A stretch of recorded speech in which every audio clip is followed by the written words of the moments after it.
Alright guys, today I'm going to be installing the RP Race Performance oil catch can and breather box on my 2021 YFZ450r. Before I get started, I'm going to go ahead and warm it up and drain the oil. Alright guys, we've got the oil draining out now, so I'm going to go ahead and take off the front plastics, the top of the gas tank plastic, and then these side pieces so that we can get into the top of the motor. Gas tank, and then there's a 10 mil there with some Allen screws right here, and we're gonna pull the gas tank off. Got the gas tank off. I do have the AIS delete kit already done, so I'm gonna have to go and get some longer tube, but basically that's gonna run. You're gonna take this bolt out. The catch can is gonna sit in there. Got it mounted up there. Like I said, this is gonna go into the return here. Up here at the top, we're gonna go get a new hose to go from here to here, and then from here to here. And we're gonna get some of these clamps as well to hold everything together. So I just picked up some tubing from O'Reilly, and we're gonna go ahead and connect these. I was mistaken here.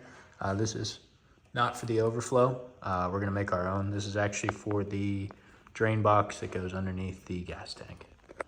So I've got all the lines run. I've got running from the crankcase to the top here. We have our overflow, which for right now, I don't have tied up, but I just have running down here and exiting the same spot that this. All right, so I decided to route it down. I zip tied it there, and it's exiting right here underneath the four-wheeler. I'm gonna go ahead and put everything back together, put the plastics back on, and then I guess the true test of this will be tomorrow at the motocross track.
I'm really happy with how this catch can did. I ran a total of about 5 motos and there was no overflow at all, so I'd say A+ product.